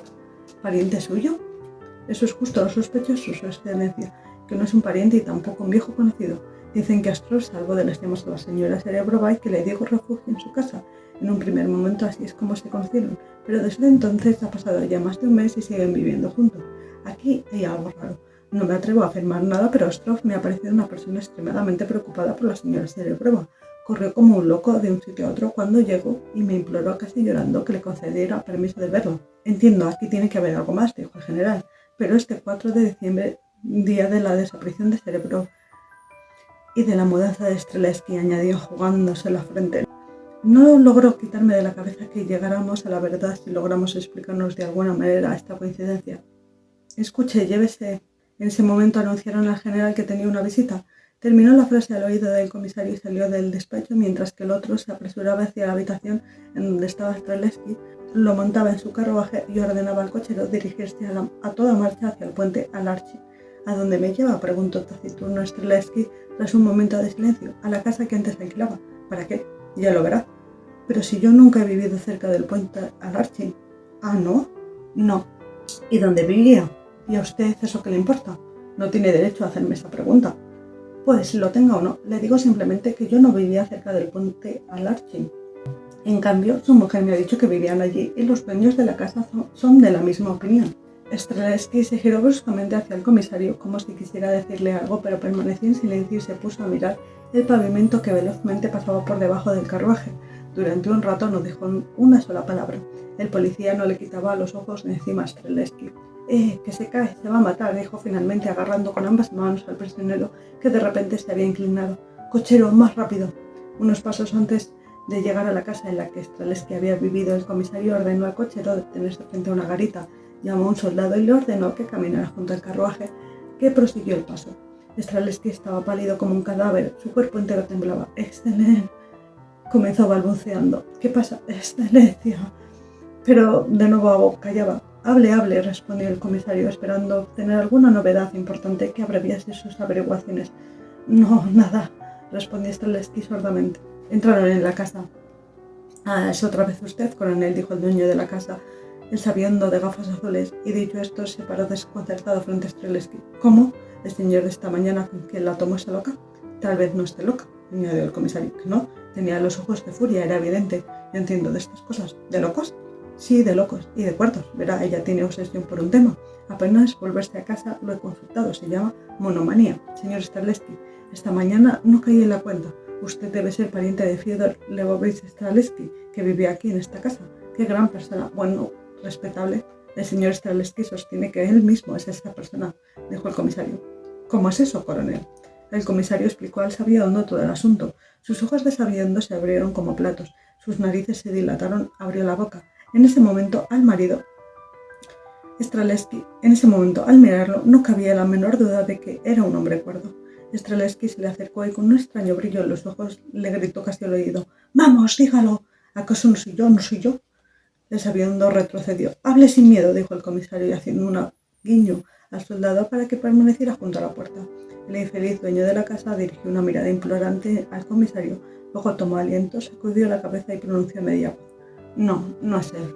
En la planta baja del edificio de la Comandancia General de Policía, cuyas ventanas quedaban a la altura de la acera, hay varias habitaciones, y en una de ellas había un sofá de cuero, y en el sofá de cuero yacía un joven de buen aspecto y estupenda indumentaria. Los rayos del sol moribundo se consumían en los tejados de San Petersburgo sin penetrar en las profundidades de esta triste residencia hundida en las entrañas de la tierra. Solamente un reflejo descendía de las nubes violáceas a través de la reja de hierro incrustada en la ventana. De tal modo la habitación se había sumergido en una lucha entre las tinieblas y una luz débil e incierta que teñía todo de extraños colores continuamente cambiantes y que daba a todas las cosas un aspecto extraño e inquieto. Los ojos del joven vagaban inexpresivos seguidos por las paredes y descendían después a las densas sombras que colmaban gran parte de la habitación. No tenía expresión alguna, ni se detenían sobre nada en particular. Se hubiera dicho que en ese momento el joven no pensaba en nada, que estaba feliz, tranquilo, sin preocupaciones, indiferente a todo. Así estaban sus ojos, no así su rostro, descolorido como el cielo de otoño, pálido como el primer manto del invierno. Su rostro se recortaba extraño y lúgubre en el cuero negro del sofá, hundiéndose en la sombra del crepúsculo. ¿Habéis visto alguna vez a la luna flotar en un cielo encapotado, velada por nubes grises translúcidas, una luna sin rayos y sin luz que parece una mancha amarillenta en una aureola de niebla? En el rostro del joven había algo similar a una luna así, triste, pálida, oprimida, y si hubierais observado detenidamente su rostro, habríais enmudecido de horror al mirar esa expresión inmóvil de sufrimiento. Habríais dicho que ante vuestros ojos yacía el cadáver de un hombre que ha exhalado el alma tras padecer crueles tormentos físicos y espirituales. Pero el joven estaba vivo, más vivo que vosotros o que yo, porque el sufrimiento que sentía le recordaba incesantemente que estaba vivo. Todos, claro está, podemos considerarnos como no muertos mientras la sangre nos corra por las venas y nuestro corazón lata. Pero ¿qué es esta vida tranquila y quieta, sin pasiones, que se mide con reloj de bolsillo, que se adormece en mullidos sillones o se desliza por las páginas de una novela aburrida como siempre? No es una vida, es una existencia vegetativa. Para vivir en sentido pleno, vivir una vida humana, hay que poner a prueba nuestros propios sentimientos, pero no con ligeros cosquilleos, no. Hay que agitarlos en sus más recónditas profundidades, extraer de ellos fuertes sonidos, de placer o de dolor, da igual. Sonidos que sean tan fuertes que no podáis distraeros ni olvidar siquiera por un minuto que estáis vivos. El joven estaba vivo, atroces remordimientos lo atormentaban, infeliz. Pero, ¿qué es la felicidad? Un concepto que cada quien explica a su manera. Vosotros sois felices por unas razones, yo por otras. Solamente estamos de acuerdo en una cosa, y es que la felicidad no puede existir sin emociones. Entonces, surge de las emociones, muy bien. Ahora decidme, ¿es feliz el rollizo y sano regordete sentado en un almohadón de pluma que mira a la gente con ojos somnolentos, sin participar en nada, sin ningún sentimiento, sin odio, sin amor, sin amargura ni alegría? No lo es. Es infeliz y no puede ser feliz porque está demasiado tranquilo, porque no ama, no odia, no disfruta, no se atormenta. Pero mirad a ese hombre hambriento, conzorrón, que se sienta en el suelo y extiende la mano hacia vuestras migajas. Mirad a ese joven amante que abraza febrilmente a su bella pudorosa, o ese ambicioso calvo que da vueltas sin insomnio en la cama, o ese oficial novato que en el ímpetu de su ardor juvenil se lanza sobre las filas del enemigo y cae atravesado por una bayoneta. Todos estos, aunque algunos maldigan su suerte, son felices porque pueden serlo, porque tienen pasiones, deseos, esperanzas, sensaciones amargas o placenteras que les subyugan completamente el alma. Y en ese sentido también el joven tumbado en el sofá era feliz. Los remordimientos le absorbían el alma por completo. Extrañas fantasías cruzan por su mente y se estrellaban en su corazón con fuertes golpes. A veces eran cadáveres sin rostro, cubiertos de sangre y lodo. A veces era una mujer ricamente vestida que le tendía al joven el enorme cuchillo que sostenía en la mano mientras señalaba a un viejo de venerable aspecto. Ora era otra mujer con un niño en brazos, llorando lágrimas sino sangre. Ora, en fin, eran oscuros, bajos, estrechos, largos túneles sin final, excavados en la profundidad de la tierra, lejos de la superficie, y en esos túneles sofocantes y terribles una débil claridad de linternas moría bajo las bajas bóvedas, y esas bóvedas parecían aplastar a hombres negros y deformes que allí cavaban. De pronto una enorme masa de tierra caía sobre ellos y retumbaban horribles lamentos, y al joven le parecía haber quedado atrapado más allá del derrumbe, en un espacio angosto, sin salida, sin abertura. Con un grito salvaje y desesperado se levantó del sofá. En ese momento la puerta se abrió y entró el comisario. Señor Cerebrov, dijo, su crimen ha sido finalmente descubierto y comprobado. No puede obstinarse en negarlo. El joven estaba de pie, inmóvil. Los cabellos se le habían erizado. Grandes gotas de sudor le inundaban la frente. Sus ojos miraban con locura al comisario. No puede ya obstinarse en negarlo, repitió este. Todos los interrogados coinciden en acusarlo, incluso su cómplice ha confesado. ¡Tonterías, tonterías!, gritó desesperado el detenido. He sido calumniado, no sé nada de eso, no soy culpable, yo no he matado a Streletsky. Usted mismo se descubre. ¿Cómo? ¿Cómo podría?, lo interrumpió el joven sobreponiéndose. ¿Que me descubra a mí mismo? No, yo no digo nada, no sé nada. El infeliz estaba furioso, sus ojos destellaban como carbones ardientes y sus rasgos reflejaban una ira desenfrenada. Lanzándose con todas sus fuerzas contra el comisario, lo apartó de la puerta y salió corriendo. Los soldados que estaban en las habitaciones de la entrada le cortaron el paso. Derribó a algunos y siguió avanzando. Un afortunado paso más y el detenido habría logrado escapar, pero la desesperación lo cegó. En lugar de lanzarse hacia la puerta, lo hizo hacia la ventana. La reja de hierro se estremeció en sus manos. Se estremeció, pero resistió. El joven se aferró a ella con los dientes. De su boca brotó sangre. Los soldados, aprovechando ese instante, saltaron sobre los hombros del enloquecido y, uniendo las fuerzas, lo tiraron al suelo. «Amarradlo», dijo el comisario con su habitual indiferencia. En vano, el joven se debatía y gritaba. Por más desesperada y violenta que fuera su resistencia, no podía contra la fuerza de 6 o 7 hombres. Atado de pies y manos, cayó en el sofá con un sordo grito, vertiendo baba mezclada con sangre. Lo corría en riachuelos por sus labios y barba. «Todo esto no es otra cosa que una confesión», dijo el comisario, tras esperar unos minutos para que el joven pudiera entenderlo. «Se hace daño a sí mismo y a los demás inútilmente». El detenido callaba. Yo no le aconsejaría que continuara obstinado en negarlo. Las investigaciones han demostrado su crimen con tanta evidencia que se lo puedo narrar con todo detalle. Bien, escuche, si lo desea. Usted nunca sintió un verdadero amor por su esposa. Su carácter voluble y débil, o mejor dicho, su falta de carácter, era incompatible con un sentimiento de constante afecto. Usted quedó fascinado por la belleza de Ninfodora y pensó que la amaba, pero cuando sació su deseo, este amor ilusorio se desvaneció porque no era amor sino solo la frívola llama de un capricho. 4 meses después del matrimonio, Fortuna le hizo conocer a un hombre respetable, el consejero de la corte, Fyodor Lvovich Streletsky. Era un hombre extremadamente rico pero mesurado, incluso avaro. Tenía una esposa 10 años menor que él, una mujer impulsiva, ambiciosa, despilfarradora y moral, que se había casado con él por interés, esperando disfrutar de su riqueza, pero con la esperanza frustrada porque él no le permitía ninguna libertad. La señora Strelskaya odiaba a su marido como el prisionero al carcelero. Se enamoró de usted. Las estratagemas de la coquetería, tan numerosas y variadas en las mujeres alejadas de la virtud, conquistaron rápidamente su corazón o su mente.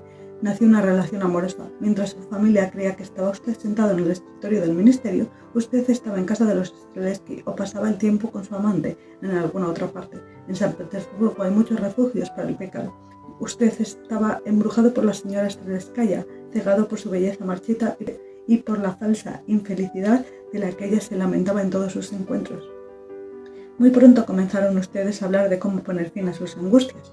Empezaron a comentar que si Fyodor Lebovich muriese, desaparecerían todas las desgracias que afligían a su amada y todos los obstáculos al bienestar común de ambos. La señora Strelskaya, de alma malévola, no tuvo temor de proponerle asesinarlo. Usted la escuchó con tranquilidad, pues ya estaba preparado para ello. Faltaba solamente idear la mejor manera de llevar a cabo el proyecto. Liberarse del hombre que odiaba no era suficiente para ella, pues entonces solamente le habría correspondido la séptima parte de los bienes del marido, y ella lo quería todo.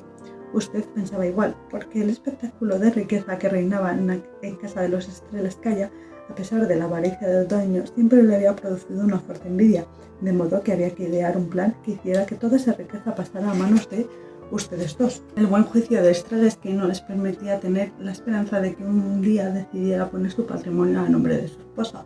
¿Qué se podía hacer? La mente astuta de su amante no dudó mucho, concibió un plan diabólico. Hacía tiempo que Fyodor Lebovich no estaba a gusto con su alojamiento cerca del puente del Archi, pero el delicado estado de su salud le había impedido ocuparse de una mudanza. Usted se ofreció para encargarse de esta tarea. Encontró una casa, la alquiló y se hizo pasar por Fyodor Lebovich. Engañar a los dueños de la casa fue fácil, porque ellos no lo conocían ni a usted ni a él. Y para mejor suerte, Fyodor Lebovich se enfermó gravemente. El joven, que hasta ese momento había estado en silencio, emitió de pronto un lamento y dijo algo incomprensible. La enfermedad lo obligó a guardar cama. Nadie entraba en su dormitorio salvo la esposa y una vieja criada, también confabulada. Aprovechándose de la situación, usted despidió a toda la servidumbre y contrató nuevos criados. La rapidez, la audacia y la prudencia con que todo se llevó a cabo hicieron que Fyodor Lebovich, que yacía enfermo en su dormitorio, no tuviera ninguna sospecha de que no se diera cuenta de que la servidumbre había sido sustituida, mientras que los recién contratados creían que Streletsky era usted. Finalmente llegó el día de la mudanza. Usted asesinó al pobre Streletsky el día anterior y lo sacó a escondidas de la casa. No olvidó desfigurarlo y vestirlo con sus ropas para que tanto su esposa como todos los demás pudieran caer en el engaño. He de reconocer, señor Serebrov, que debe haber tenido un enorme valor para haberse decidido a hacer esto y aún mayor habilidad para lograrlo. Pero la suerte no podía acompañarle eternamente y un crimen tan temerario tenía, tarde o temprano, que ser descubierto. No entiendo cómo no pensó usted en ello. ¡Maldita!, dijo Serebrov con una voz grave. Por lo menos, continuó el comisario intentando involucrar a Serebrov en la conversación, por lo menos debería haber marchado a San Petersburgo, algún sitio donde nadie conociera ni usted ni a Streletsky. ¡Maldita!, lo interrumpió Serebrov. Todo es culpa de ella. Yo le decía que teníamos que huir, pero esa tonta no quería abandonar los placeres de San Petersburgo. Si pudiera hacerle pagar por lo que estoy sufriendo ahora, entonces, ¿confiesa?, preguntó reconfortado el comisario. Serebrov volvió en sí. Su mirada se había recorrido toda la habitación. Durante un segundo no dijo nada. En uno de esos días de otoño en los que el cielo se cierne sobre San Petersburgo como un techo bajo y manchado y las calles están sucias, el aire está impregnado de niebla y gotas de lluvia flotan en esa niebla como un polvo impalpable en uno de esos días que en San Petersburgo son tan frecuentes. Casi antes, un hombre y una mujer caminan entre los charcos en dirección al puentecillo de madera adyacente al portón del castillo de Lituania. El panorama a su alrededor era de lo más melancólico. La plaza estaba vacía y el ancho y feo edificio del gran teatro se erguía oscuro en ella. Su puntiagudo tejado se perdía en la densa bruma. Las fachadas de las casas estaban húmedas. El viento soplaba desde el mercado de Nikolsky y erizaba las grises aguas del canal. «Qué día infernal», decía entre pausas el joven.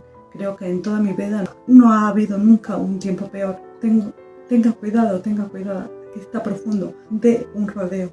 Así, pase por donde paso yo. Muy bien, gracias a Dios hemos llegado». La compañera del joven no respondía y caminaba inmersa en profundas reflexiones. Se acercaron hasta la torre redonda en la que hay un portón de hierro. El joven llamó. Se abrió una portezuela y el centinela les preguntó qué deseaban. «Indícanos dónde está la oficina», dijo el joven. «Vayan por el corredor de la izquierda, a la primera puerta y luego la puerta a la derecha». Entraron por un oscuro arco de la torre y la portezuela Se cerró tras ellos con un pesado cerrojo. La mujer temblaba y apenas podía caminar. El joven tenía que sostenerla. «Ay, Ninfadora Ivanovna», dijo el joven solícito, «¿por qué tampoco hoy me ha hecho caso? Apenas se puede sostener y todavía no ha visto nada. ¿Qué sucederá después?» Durante todo el proceso había conseguido, gracias a mi insistencia, renunciar a tener un encuentro con su marido, y ahora que ha sido acusado o condenado, ¿es posible que no haya podido vencer el deseo de verlo? ¿Qué bien hay en ello? Ay, Ninfadora Ivanovna, tengo miedo de que este encuentro la mate.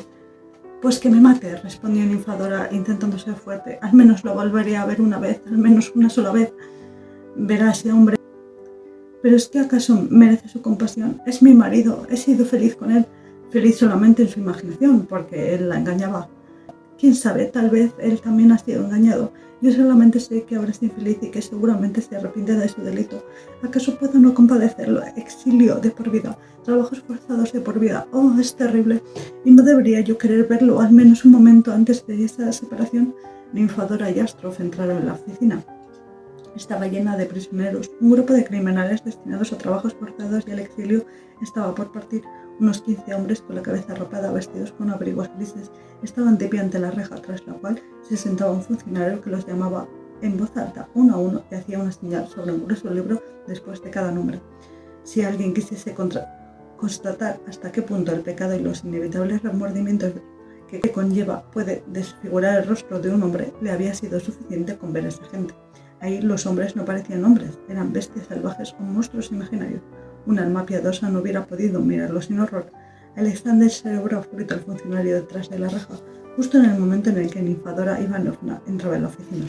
La multitud se movió, y de ella salió con un resonar de cadenas un joven alto en el que no quedaba el menor rastro del apuesto mozo que un día había fascinado a Ninfadora. Con una humildad un tanto miserable se acercó a la reja y dirigió una mirada estúpida al funcionario. Este le hizo un gesto con la mano. Serebrov se inclinó ante él y corrió a mezclarse con la multitud. Al ver inesperadamente a su marido, además en un estado tan denigrante y patético, Ninfadora no pudo contener un grito. Su voz pareció despertar al condenado. Este se sobresaltó y se giró, pero no vio o no reconoció a su desgraciada esposa. Mientras el funcionario había notado la presencia de los recién llegados y les preguntaba a quién deseaban ver. Astrov no quería que el encuentro tuviera lugar a los ojos de los demás reos, por lo que pidió al funcionario que continuara con la lista, diciendo que le explicaría después el motivo de su visita. El funcionario les indicó una puerta que conducía a otra habitación. Astrov y Ninfadora la cruzaron. Él permaneció en el umbral. Ella cayó sollozando en la primera silla que encontró. «Bien, ¿dónde están las mujeres?», dijo el funcionario, haciendo una señal a los reos para que se apartaran. «Enseguida llegan, su señoría», respondió el centinela, y unos segundos más tarde entraron dos condenadas y escoltadas por un soldado. Eran dos mujeres bastante jóvenes. Una era una campesina con una vulgar fisonomía de campesina. La otra, solo Dios sabe quién era, tenía una figura alta, enjunta, un rostro amarillo y unos ojos negros que miraban, salvajes y malvados, en todas las direcciones. «Agrafena Streleskaya», gritó el funcionario sin levantar la mirada del registro. Al oír ese nombre, Ninfadora se levantó de un salto y se lanzó hacia la puerta. Al mismo tiempo, un grito terrible se alzó sobre la multitud de reos. Serebrov resurgió de su indiferencia. El odio y el deseo de venganza le restituyeron la fuerza y el arrojo que había demostrado en la celda de la Comandantería General de Policía. La mirada destallando ira, el rostro pálido, azulado, apartó de un golpe a todos los compañeros y se lanzó sobre Streleskaya como un tigre enfurecido. Y antes de que alguien pudiera ayudarla, las manos de Serebrov aferraron convulsas la garganta de la ex amante, que cayó al suelo jadeando. El funcionario se acobardó. En la oficina se organizó una trifulca. Corrieron a liberar a Streleskaya. Varios hombres se echaron sobre Serebrov. Unos le agarraban las manos para separarlos del cuello de la mujer agonizante, otros tiraban de él hacia atrás, pero Serebrov en ese momento era fuerte como un león, o mejor dicho, sus dedos se habían aferrado a la garganta de Streleskaya de tal modo que nadie lograba abrirlos. «¡Maldita, maldita!», rugía, ahogándose por la cólera. «Tú sola has sido la causa de todo». Al final, los esfuerzos de muchos que habían corrido para ayudar a los soldados vencieron a la furia desesperada de Serebrov, que soltó a su víctima. Esta estaba exánime. El asesino fue retirado. Sin oponer resistencia alguna, salió escoltado por dos soldados a los que se ordenó conducirlo a una celda de castigo. Pero cuando pasaban junto al puesto de guardia, de pronto Serebrov cogió un fusil del armero y, con la bayoneta, se infligió un golpe en el pecho tan fuerte y preciso que el médico llamado lo declaró como herida mortal. Esta noticia llegó a la oficina mientras Ninfodora hablaba con el funcionario. Esta se horrorizó y se marchó a casa. Dicen que un año después de este suceso, Ninfodora se casó con Astrolf, pero yo lo dudo, conociendo la vehemencia de su primer amor. Por otra parte, ¿quién puede leer lo que hay en el corazón de una mujer? Hasta aquí hemos llegado. Comentadme qué os ha parecido.